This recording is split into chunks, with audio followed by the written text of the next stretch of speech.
Assalamualaikum warahmatullahi wabarakatuh. Bismillahirrahmanirrahim. Alhamdulillahi rabbil alamin. Wabihi nasta'in ala umuri dunya waddin.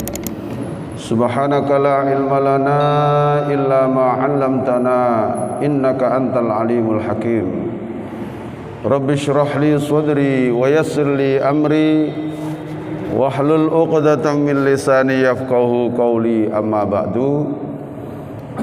Hadirin bapak-bapak, ibu-ibu, jamaah Masjid Raudhatul Falah yang dimuliakan oleh Allah Subhanahu wa taala. Tidak ada henti-hentinya kita selalu mengaturkan rasa syukur kehadirat Allah Subhanahu wa taala dengan ucapan alhamdulillahirabbil alamin atas limpahan rahmat hidayah inayah kepada kita, nikmat iman Islam, istiqomah melakukan kebaikan dan amal soleh. Mudah-mudahan semua amal ibadah kita, baik yang wajib maupun yang sunnah, diterima oleh Allah Subhanahu wa ta'ala. Hadirin jamaah rahimakumullah, kita akan melanjutkan kajian kita, yaitu surat An-Nisa ayat 37. Mudah-mudahan ayat-ayat yang kita kaji bisa nambahi pemahaman ilmu kita, tambahnya ilmu kita juga diiringi atau menjadikan tambahnya iman dan takwa kita kepada Allah Subhanahu wa ta'ala. Ala hadiniya as-salihah al-fatihah. A'udzu billahi minasy syaithanir rajim. Bismillahirrahmanirrahim. Alhamdulillahirabbil alamin. Ar-Rahmanir Rahim. Maliki yaumiddin. Iyyaka na'budu wa iyyaka nasta'in. Ihdinas siratal mustaqim. Siratal ladzina an'amta 'alaihim ghairil maghdubi 'alaihim waladdallin. Amin. Bismillahirrahmanirrahim. Ayat 37. Alladzina, yaitu orang-orang yang yabkhuluna, mereka bakhil, wa ya'muruna, dan mereka menyuruh annasa, manusia, bil bukhli, dengan berbuat bakhil, wa yaktumuna, dan mereka menyembunyikan ma, apa yang pemberian atahumullahu, yang Allah telah memberikan kepada mereka, min fadlihi, berupa karunia-Nya, bisa berupa ilmu, bisa berupa harta. Wa a'tadna, dan kami sediakan, telah sediakan. Ini kalau kita kembali kepada gramatika bahasa Arab, wa a'tadna ini adalah bentuk lampau. Dan telah kami sediakan lil kafirina, bagi orang-orang kafir, adzaban, yaitu adab muhinan, yang menghinakan. Jadi hina itu dari bahasa Arab, muhinan, yang menghinakan. Ya. Alladzina yabkhuluna wa ya'muruna an-nasa bil bukhli. Orang-orang yang mereka bakhil. Bakhil niku napa nggih? Cara Jawane medhit, ana maneh nyengit, ana maneh pahit. Wis sak dulure iku. Sak dulure iku. Nah, para jamaah sekalian, ayat ini adalah sebagai penjelas daripada ayat yang kemarin. Di mana ayat kemarin itu, ayat 36 ini, kita diperintahkan satu, menyembah kepada Allah dan tidak boleh mempersekutukan sedikit pun berbuat syirik.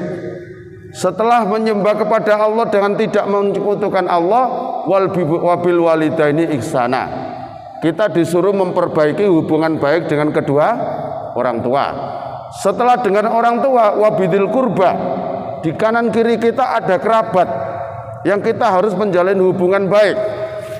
Terus setelah itu wal yatama, Di kanan kiri kita dalam kehidupan masyarakat juga ada anak-anak yatim. Bagaimana perhatian kita terhadap anak yatim? Wal masakin, kepedulian kita terhadap membantu orang-orang miskin. Wal jari dzil qurba, dan berbuat baik kepada tetangga dekat. Kenapa kok tetangga dekat? Sebab nek ono opo-opo, sing pertama kali dimintai tolong adalah tetangga dekat, gak mungkin yang jauh. Itu oke. Wal jaril junubi, dan tetangga yang jauh. Jadi urut-urutan ini Pak, urut-urutannya berbuat baik. Wasahibi bil jambi, dan teman sejawat, rekan kerja. Ini kita disuruh berbuat baik dengan sekelompok itu. Ya. Wabni sabil, dan kita disuruh berbuat baik kepada ibnu sabil, musafir yang kehabisan uang. Tapi musafirnya perjalanannya untuk tujuan baik. Kemudian kehabisan uang, kita wajib membantunya. Wa ma malakat aimanukum, dan kita juga disuruh berbuat baik kepada budak-budak yang kalian miliki dulu. Sekarang sudah tidak ada perbudakan. Terus akhir ayat ini ditutup dengan innallaha la yuhibbu, sesungguhnya Allah tidak menyukai orang yang muhtalan sombong, fakhuron, dan membanggakan diri. Artinya apa? Orang yang tidak memperhatikan hubungan baik dengan seperangkat yang di atas tadi itu. Tidak bisa hubungan baik dengan orang tua, tidak bisa hubungan baik dengan masyarakat, dengan kerabat, dengan tetangga, dengan anak yatim, dengan orang miskin. Itu pertanda orang yang sombong. Betul nggih? Paham nggih? Ya, itu pertanda berarti dia orang sombong. Orang yang sombong itu di sini dijelaskan, yaitu orang-orang yang bakhil. Nah, rentetannya sombong. Alladzina, siapa muhtalan fakhuran itu? Orang yang sombong dan membanggakan dirinya itu siapa? Alladzina, yaitu orang-orang yang yabkhuluna, mereka bakhil. Ya. Was bakhil wa ya'muruna an-nasa bil bukhli. Dia malah menyuruh manusia untuk berbuat bakhil seperti dia. Nemen iki, Pak. Jadi rentetannya sombong itu pasti bakhil, Pak. Sebab apa? Orang yang sombong itu orang yang tidak mengakui pemberian dari Allah. Dia meyakini bahwa harta yang dia miliki itu adalah hasil kerja kerasnya dia, karena ilmu kepandaiannya dia. Itu kan seperti Qarun, Pak. Tidak ada orang yang kaya di muka bumi ini seperti Qarun, Pak. Sampai diabadikan oleh Allah di dalam Al-Quran. Saking kayanya Qarun sampai membawa kunci-kunci gudangnya saja. Merasa berat dibawa oleh orang yang beberapa sekelompok orang yang punya tenaga kuat. Lho nggawa kunci gudangnya tok lho. Digawa wong loro telu sing duwe tenaga sing kuat, iku mengkek-mengkek, Pak. Terus iku gek kuncine durung gemboke. Gitu. Lah iku gek gemboke, durung harta bendae. Ento demikian Qarun itu disuruh zakat, ditarik zakat gak mau, disuruh berinfak tidak mau. Dia mengatakan, ngapain saya harus mengeluarkan zakat Musa? Ngapain saya harus berinfak? Harta kekayaan saya ini saya peroleh karena kepandaian saya, karena ilmu pengetahuan saya, karena kerja keras saya. Sama sekali tidak melibatkan Allah. Ya, ini orang sombong, Pak.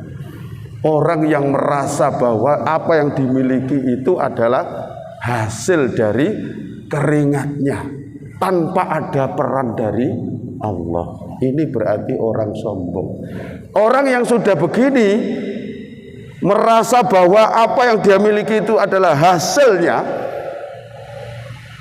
Biasanya orang seperti ini orang yang tidak butuh bantuan orang lain. Pokoknya orang lain itu dikesampingkan lah. Ngapain saya butuh itu? Saya kan sudah bisa hidup sendiri. Nah itu muhtalan fakhuron itu adalah orang yang mempunyai sifat bakhil wa ya'muruna an-nasa bil bukhli. wis bakhil terus ngajak koncone berbuat bakhil seperti dia. Ini orang yang sombong. Padahal kalau kita berpikir mendalam, sak sugih-sugih wong, sak sukses wong mesti sek butuh orang lain. Nggih napa mboten? Sak sugih-sugih wong, sak sukses wong, sak dukur-dukure pangkat kedudukan jabatan seseorang mesti sek butuhno orang lain. Ya. Ana wong sewugih, ya, pangkatnya tinggi. Suatu saat udan-udan ngene iki bocor kok gentenge, Pak. Ayo, kate dibenekno dhewe apa golek wong? Golek wong, Pak. Gak mungkin dibenekno dhewe, Pak. Wong gak tau menek, tiba, Pak. Ya, paling yo nyeluk Pak Yasin. Lah ngoten ta? Nggih Pak Yasin. Ah. Iso-iso nyeluk Pak Yasin. Pak Yasin sampean teko nang omahku, Pak. Lho apa, Pak? Gendengku bocor ya, Pak. Lho gak sampean benekno dhewe ta? Gak iso, Pak. Lho ya apa? Padahal dia ini orang kaya. Masih butuh orang lain untuk itu, Pak. Jadi kalau kita itu berpikir mendalam itu, Pak, gak bisa kita hidup tanpa orang lain, itu tidak bisa, Pak. Nah ini loh, sehingga kita itu jangan sombong. Walaupun kaya harta, walaupun tinggi ilmu, pangkat dan kedudukan, tetap kita ini membutuhkan orang lain, Pak. Ya, jadi begitu, ya. Dalam suatu perjalanan misalnya mobil mewah, Pak, Alphard, mari ngono bane bocor, Pak. Kati ditempel dhewe. Ndelok tukang tembel, Pak.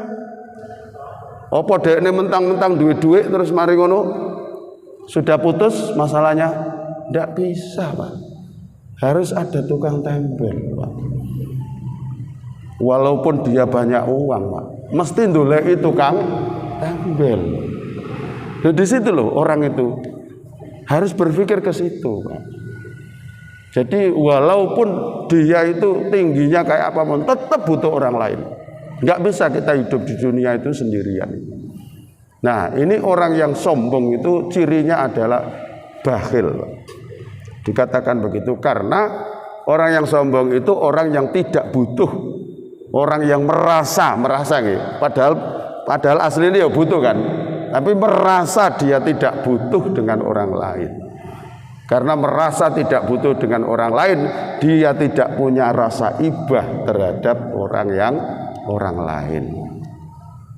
Wa yaktumuna ma atahumullahu min fadli, dan dia selalu menyembunyikan apa yang Allah berikan kepadanya. Kongkon ngetokno zakat gak gelem, kongkon infak gak gelem, itu mau karena hartanya itu merasa dia peroleh dengan jerih payah dia sendiri tanpa peran Allah. Padahal pada hakikatnya, Pak, kita berangkat pagi sampai seharian penuh pulang sore, itu sebenarnya adalah bentuk ikhtiar kita yang menentukan rizki kita. Satu hari ini dapat sekian adalah Allah. Nah itu loh. Lah orang sombong itu menghilangkan peran Allah. Kayak Korun tadi. Ya, akhirnya juga Allah punya cara sendiri. Ya, karena dengan kesombongannya Allah mendatangkan gempa bumi yang sangat hebat di negara Mesir sana, sehingga seluruh perbendaharaan Korun, asetnya Korun dan juga Korun dan keluarganya semuanya tenggelam masuk ke dalam perut bumi. Kemudian bumi diratakan kembali oleh Allah. Inilah kesudahan daripada orang yang sombong. Sampai masyhur nek ana wong iku nemu harta dari dalam tanah disebut harta Korun.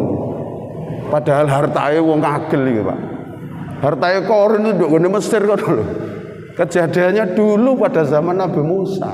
Ya saking masyhure. saking masyhure kan, karena diabadikan oleh Allah di dalam Al-Quran. Jadi seperti itu, orang yang sombong adalah orang yang bakhil dan menyuruh manusia berbuat bakhil, dan orang yang menyembunyikan peparing atau pemberian dari Allah, tidak mau mengeluarkan hak-haknya Allah, hak-haknya fakir miskin, dia yaktumuna, menyembunyikan. Nah, ya, menyembunyikan, tidak mau mengeluarkan. Orang seperti ini adalah wa'atadna lil kafirina adzaban muhina. Mereka orang-orang kafir, bagi orang-orang kafir yang tidak mempercayai dengan janji-janjinya Allah, telah kami sediakan mereka dengan azab yang menghinakan. Contohnya apa? Korun sakdurunge ndo akhirat wis diazab oleh Allah. Kan begitu nggih? Karena sombong dengan kekayaannya. Kami sediakan mereka azaban muhinan, azab yang menghinakan. Fir'aun dengan kesombongannya, dengan segala pangkat dan kedudukan jabatannya, Allah tenggelamkan di Laut Merah. Itu namanya azab yang menghinakan, dihinakan oleh Allah. Ya, sudah ada contohnya di dalam Al-Quran itu. Ya, orang yang sombong dengan kekayaannya, orang yang sombong dengan pangkat dan kedudukannya, diazab oleh Allah dengan azaban muhinan. Yang satu ditenggelamkan di perut bumi, yaitu Korun, yang satu ditenggelamkan di laut. Habislah riwayat Korun dan Fir'aun, orang yang sombong. Nah, mudah-mudahan kita tidak memiliki sifat sombong dan bakhil. Na'udzubillah min dzalik. Karena sifat itu tidak menguntungkan kepada siapapun, tidak menguntungkan. Ya, baik kepada dirinya sendiri, terutama kepada orang lain. Coba Pak Allah, Pak, menungso lho gak ono sing seneng karo wong sing bakhil. Nggih napa mboten? Jenengan duwe tangga sing bakhil medhit, seneng napa mboten? Nek dhewekne oleh musibah ya napa jenengan? Syukur kok. Ya itu kata-kata yang keluar kan. Kan begitu nggih? Ya Allah. Ya, jadi jangankan Allah, manusia saja loh enggak suka dengan orang yang medhit itu, Pak. Kan begitu nggih? Jangankan manusia, kucing lho melok wong medhit ngenes uripe, Pak. Goro-goro nyolong pindang situ dibawa rusak keneke. Gak no penjalin. Lho padahal wong sugih lho. Wong pindang dicukup situ Allahu Akbar. Na'udzubillah min dzalik. Terus kita lanjutkan. Walladzina, dan orang sombong dan membanggakan diri tadi itu adalah selain dia itu bakhil, walladzina, dan orang-orang yang yunfikuna, mereka menginfakkan amwalahum, harta-harta mereka, ria'an nasi, karena riak kepada manusia, ingin dilihat manusia. Wala yu'minuna, dan mereka tidak beriman billahi kepada Allah, wala bil yaumil akhiri, dan tidak pula beriman kepada hari akhir. Waman, dan barang siapa yang yakun, dia menjadikan asyaitonu, setan, lahu baginya korinan,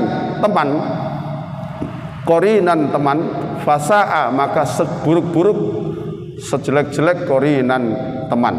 Maka barang siapa yang menjadikan setan itu sebagai teman, maka setan itu adalah seburuk-buruk teman.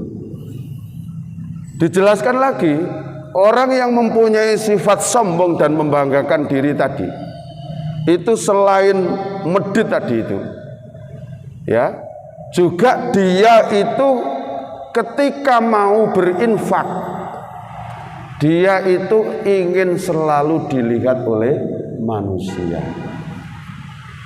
Jadi dia mengeluarkan infak itu bukan karena ketundukan dan ketaatan dia kepada Allah, tidak.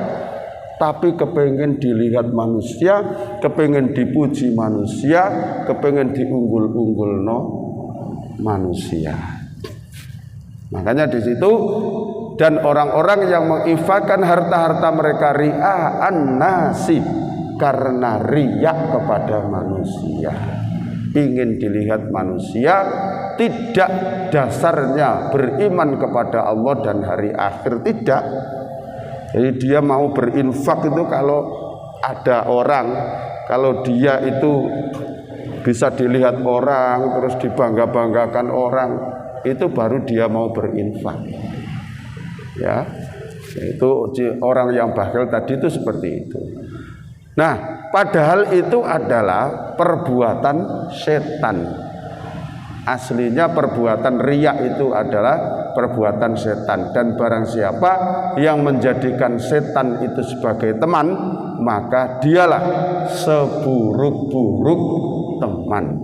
Jangan sampai kita menjadikan setan itu teman dalam kehidupan kita. Allah sudah banyak mengingatkan kita bahwa setan itu adalah lakum aduun mubin, bagi kalian adalah musuh yang nyata, maka jangan jadikan teman. Itu. Lah targetnya setan itu karena sudah dinas oleh Allah dia itu kafir dan masuk neraka, targetnya adalah mencari teman sebanyak-banyaknya anak turun Adam digoda supaya dia tidak melakukan kebaikan, supaya nanti bisa dijadikan teman bersama-sama di neraka. Itu targetnya setan. Gitu loh. Makanya jangan sampai ya. Nah, terus setan itu mengajak apa? Mengajak malas ibadah. Ya.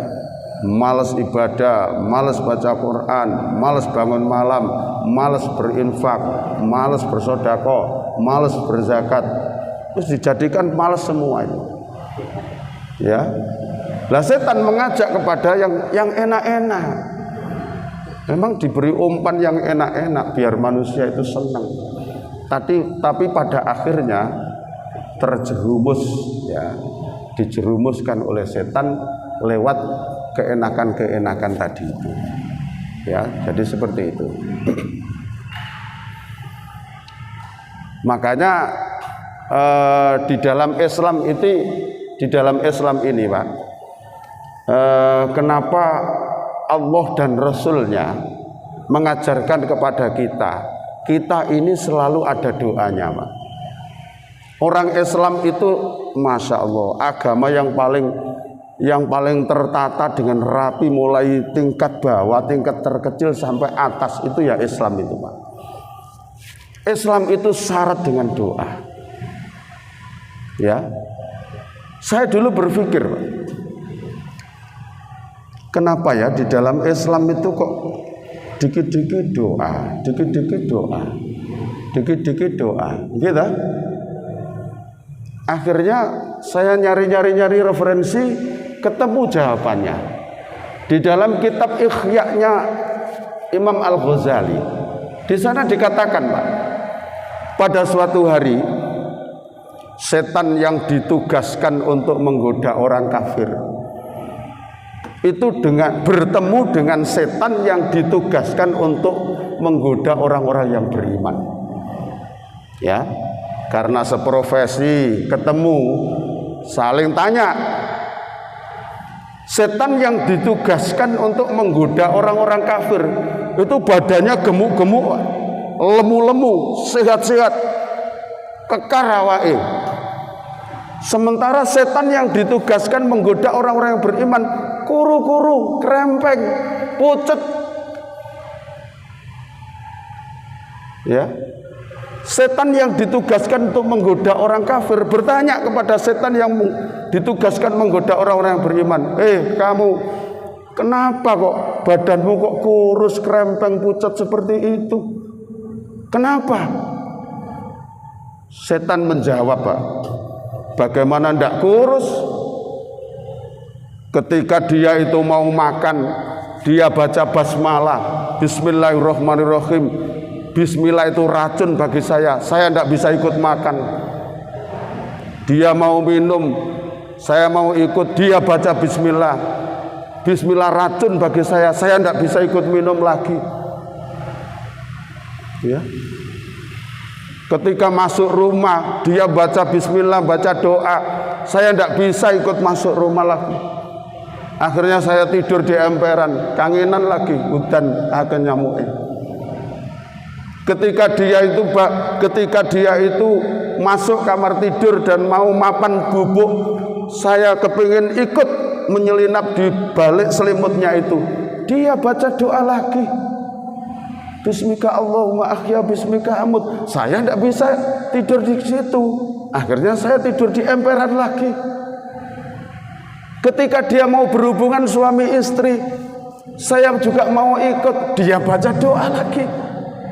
Akhirnya saya ngintip saja dari luar kamar. Apal apa mboten? Tasik apal nggih?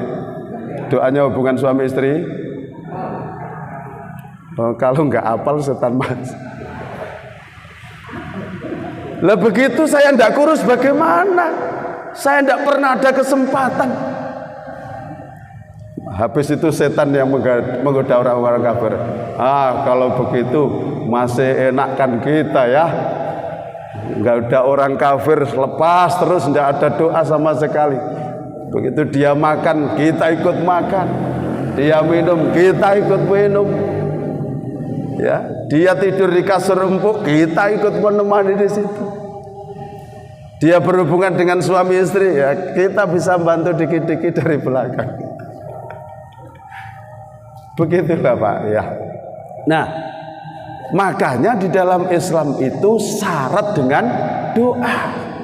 Mau tidur baca doa, setelah tidur baca doa, mau makan ada doanya, setelah makan ada doanya, mau masuk kamar kecil ada doanya, keluar ada doanya, di depan cermin ada doanya.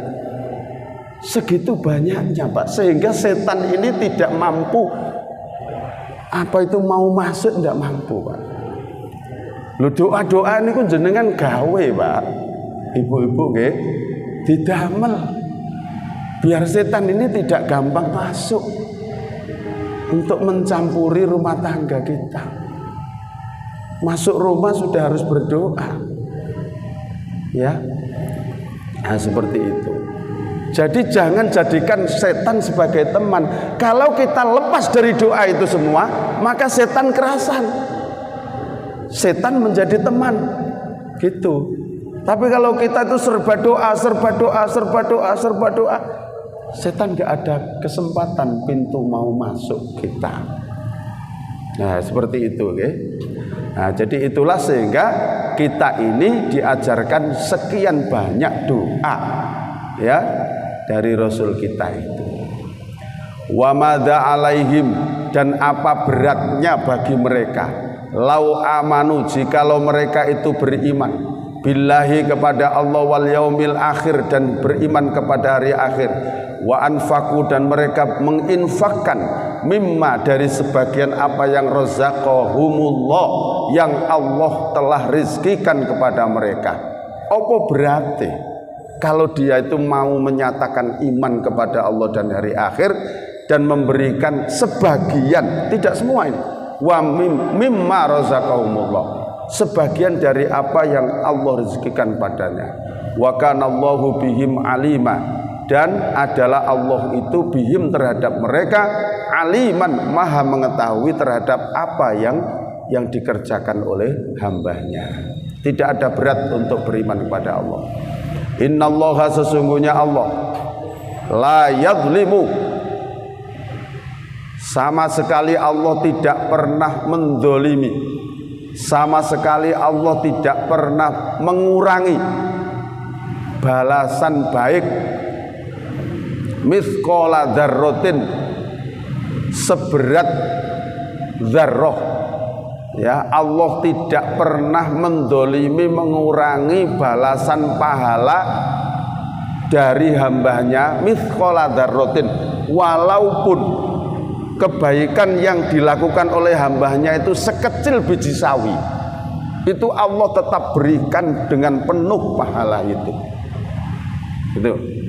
Wa intaku hasanatan, dan jika kebaikan itu hasanatan berupa kebaikan, Dan jika perbuatan itu hasanatan berupa perbuatan kebaikan, yudhoifha, Allah melipat gandakan kebaikan itu.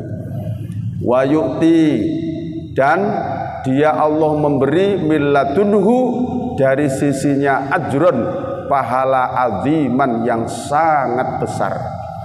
Jadi Allah itu tidak pernah mendolimi, bahasa kasarnya adalah Allah tidak pernah mengkorupsi sedikit pun balasan pahala berupa kebaikan yang dilakukan oleh hambanya, walaupun kebaikan itu nilainya cuma seberat biji sawi. Dzarrah itu benda yang paling kecil, ya, benda yang paling kecil. Makanya di dalam hadis itu iman itu ada 70 berapa gitu, iman itu tingkatan iman. Serendah-rendahnya tingkatan iman seseorang itu adalah imatatul adza anit thoriq, menghilangkan rintangan yang ada di jalan. Itu paling rendahnya iman, ya. Jadi sampean mlaku misalnya, ya, ono watu nduk nggone tengah dalan, oh iki nek gak tak irekno kena wong kepleset iso tiba dijukuk. Nah, ini sudah luar biasa pahalanya di hadapan Allah. Allah tidak akan mengurangi sedikit pun balasan pahala berupa kebaikan yang dilakukan oleh hambanya, walaupun sebiji sawi. Bahkan Allah melipat gandakan. Berapa kelipat gandakannya? 10 kali kebaikan, kan gitu ya. 10 kali kebaikan. 1 kali kebaikan dilipat gandakan oleh Allah menjadi 70. Nah, di dalam surat Al-An'am ayat 160, man jaa bil hasanati falahu asyru amsalihha, kan gitu ya. Wa man jaa bis sayyiati fala yujza illa mithlaha wa hum la yudlamun.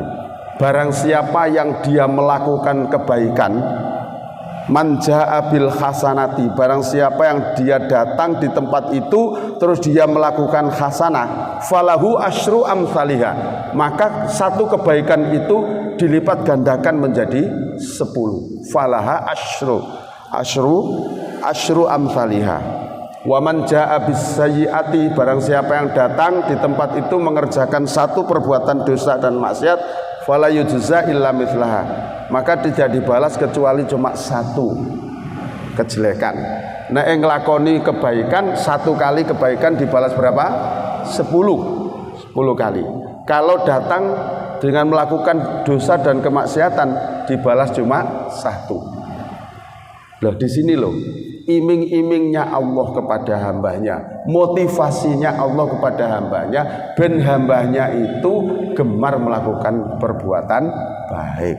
Nah, seperti itu, ya. Nah, berkaitan dengan ayat ini, Pak, man jaa bil hasanati falahu asyru amsalihha, barang siapa yang melakukan 1 kebaikan, maka kebaikan itu adalah akan dilipat gandakan menjadi 10 kebaikan. Ada cerita begini, Pak. Sayyidina Ali, jenengan perso Sayyidina Ali. Sayyidina Ali niku menantunya Rasulullah. Ya.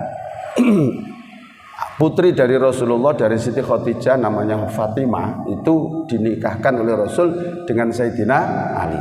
Sayyidina Ali itu sahabat yang terkenal banyak ilmunya, zuhud itu maksudnya hidupnya itu wis digawe perjuangan tok jasa, sehingga dunia itu sak cukup ya, gitu loh, sak cukup ya. Jadi ya, yang penting ada yang dimakan besok sudah cukup.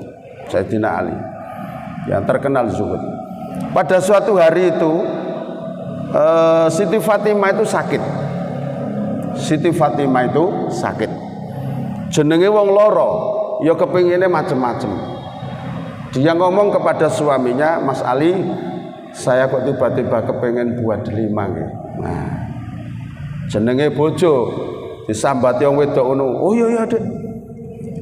Aku tak berusaha. Ya apa iso oleh buat delima. Nah, padahal Sayyidina Ali itu ya gak nyekel duit ngono iku.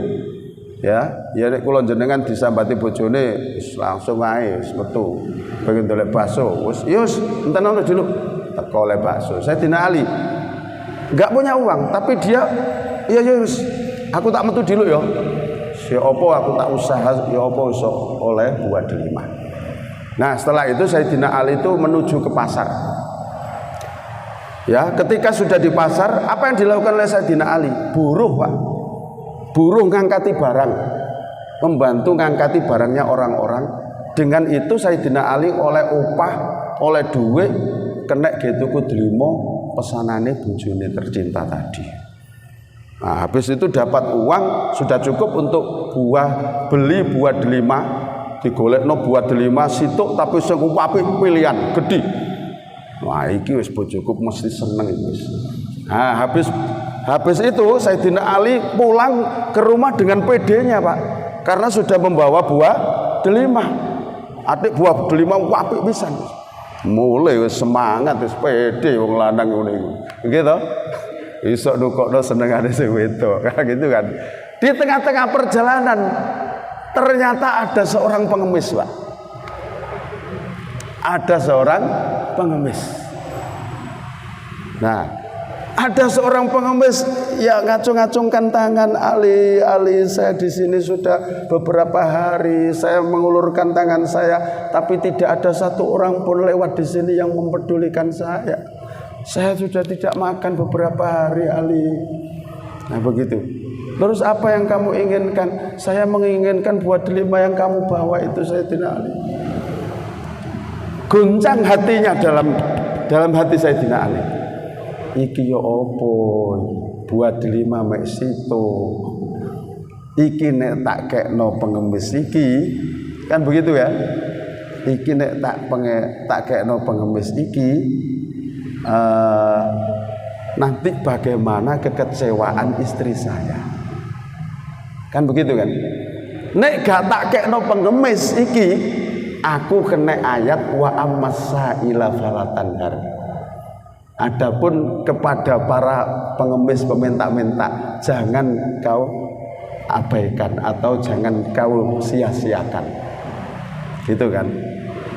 Aku iki nek gak tak kekno aku kena ayat iki. Tapi nek tak kekno betapa kecewanya istri saya. Akhirnya Sayyidina Ali terpaksa memberikan buah delima tadi, Pak. Karena wedi ayat wa ammasaila falatanhar. Adapun kepada para peminta jangan kau bentak, berikan santunan, kan begitu kan? Nah, sudah setelah buah delima dikasihkan, Sayyidina Ali langkae wis gak gagah meneh, Pak. Loyo, Pak. Karo mikir jawaban. Iki engko nek bojoku takok itu piye jawabanku. Kan begitu nggih? Ya opo aku iki. Nah, di kejauhan itu sudah istrinya Fatimah itu sudah menunggu di depan pintu. Waduh, bojoku wis ngadeg tuh depan pintu rek. Sayyidina Ali ndingkluk, Pak.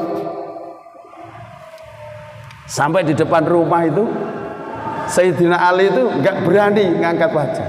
Istrinya bertanya, "Kenapa wahai Ali kok wajahnya tidak gembira, wajahnya kok susah?" "Bagaimana tidak susah, Fatimah? Aku dengan segala upaya ya bekerja di pasar mendapat upah, ingin memenuhi permintaan kamu buah delima. Lah terus tadi sudah dapat buah delima yang bagus ya, ternyata di tengah jalan tadi ada seorang pengemis yang memerlukan buah delima itu karena dia sudah berhari-hari tidak makan. Terus bagaimana? Karena buah saya takut dengan ayat wa ammasaila falatanhar, akhirnya buah delima itu saya kasihkan. Makanya saya itu kecewa sekali." Bagaimana jawaban istri tercinta Fatimah? "Alhamdulillahirabbil alamin. Terima kasih ya Allah, saya punya suami yang taat kepada Engkau ya Allah." Ayo coba. Kira-kira bojone jenengan ngoten kira-kira? Ayo. Ayo ibu-ibu, saged ngoten. Jadi bojone itu loh malah alhamdulillah ya Allah saya punya suami yang taat melakukan perintahmu ya Allah. Enggak Mas Ali saya tidak kecewa. Justru saya bangga bahwa Mas Ali telah memenuhi ketaatan kepada Allah. Saya sudah sembuh. Allahu Akbar. Ya Allah. Abot nggih? Abot nggih? Kira-kira ukurannya umumnya wedok kira-kira kepiye kira-kira apa gak metu iku Surabayane iku raimu mas ngono gak petus berarti awakmu milih pengemis daripada aku ya wis rono iso ngono iso ya Allah. Nah ini terus wis mari ngono Siti Fatimah sampun Mas Ali ayo masuk rumah nggak usah kecewa aku sudah sembuh dan saya bangga wis mapan dijak mlebu kamar. Tidak lama kemudian ada orang datang notok pintu. Assalamualaikum. Waalaikumsalam. Siapa itu? Saya Salman Ali ya, sahabat Salman Al Farisi. Diperintah Kanjeng Nabi Salman iki terno Sayyidina Ali buah delima dari Allah ya atas perbuatan baiknya Allah menggantinya wis buah delima mau disele nduk talam gini ditutupi kain dukure Salman rono ya. Nah Salman ini juga kepencut dengan buah delima tadi akhirnya dijukuk situ di tengah perjalanan. Nah mari ngono Sayyidina Ali maju membuka pintu. Apa Salman?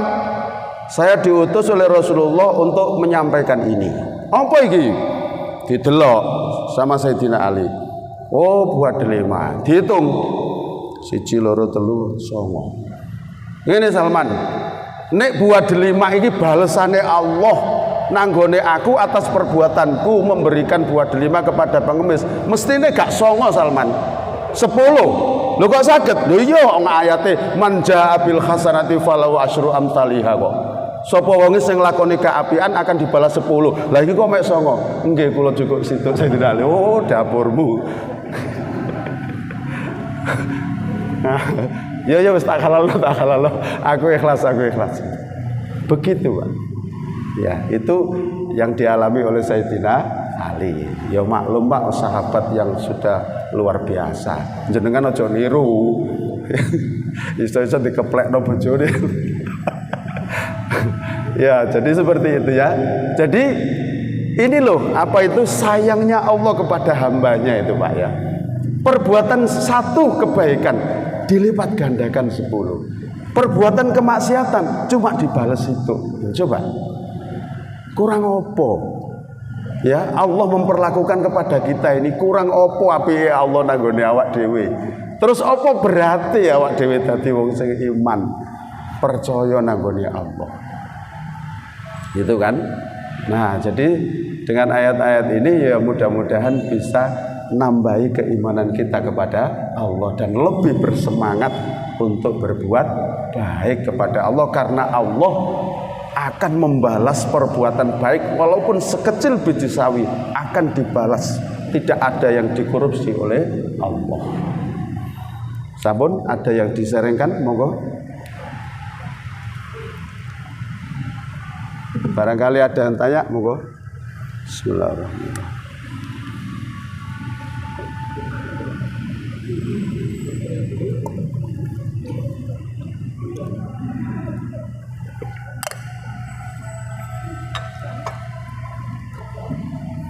Gak ada, kalau gak ada tak lanjutkan. Bismillahirrahmanirrahim. Fakaifa, maka bagaimana idza ji'na, apabila kami datangkan min kulli ummatin, dari tiap-tiap sekelompok umat, bisyahidin, dengan orang yang menjadi saksi. Wajibna, dan kami datangkan bika, denganmu Muhammad, ala haulai, atas semua umat, syahidan, sebagai saksi. Jadi besok masing-masing umat itu akan didatangkan nabinya sebagai saksi atas perbuatannya. Orang Yahudi akan didatangkan Nabi Musa sebagai saksinya atas perbuatan umatnya. Orang Nasrani juga akan didatangkan Isa di hadapan orang Nasrani sebagai saksi atas perbuatan umatnya. Rasulullah akan didatangkan di hadapan kita sebagai saksi atas perbuatannya. Loh, apa tahu Ustaz Rasulullah perbuatan kita? Tahu. Ya, tahu. Jangan berpikir tidak tahu. Rasulullah tahu semua apa yang dilakukan oleh umatnya, ya. Yang dilakukan oleh umatnya. Karena Rasulullah juga membangga-banggakan umatnya, membangga-banggakan kita. Ya. Jadi Rasulullah pernah bertanya kepada para sahabat, "Sahabat, tahukah kamu orang yang paling baik di antara kamu?" Berarti kita ini ya Rasul, maksudnya yang paling baik adalah orang-orang Arab? Tidak. Lantas siapa? Ya Rasul, orang yang paling baik itu adalah orang yang tidak hidup pada zamanku, orang-orang yang tidak bisa bersama aku, tidak bisa melihat aku, tapi dia mengikuti sunnahku. Itu orang-orang yang paling baik di antara umatku nanti. Ya, kita ini kan sudah ditinggalkan oleh Rasul 15 abad yang lalu, tapi kita masih setia mengikuti sunnahnya. Mudah-mudahan kita besok Rasulullah menyaksikan atas perbuatan baik kita dan kita dimasukkan surga bersama-sama Rasulullah Shallallahu Alaihi Wasallam. Itu kan? Sampun nggih. Terima kasih. Jadi mudah-mudahan ayat-ayat yang kita kaji menjadi tambahan ilmu yang bermanfaat, ya. Bisa menjadi motivasi kita, penyemangat kita untuk selalu meningkatkan amal soleh kita. Itu kita akhiri dengan doa kafaratul majelis. Subhanakallahumma wa bihamdika asyhadu an la ilaha illa anta astaghfiruka wa atubu ilaik. Alhamdulillahirabbil alamin. Wassalamualaikum warahmatullahi wabarakatuh.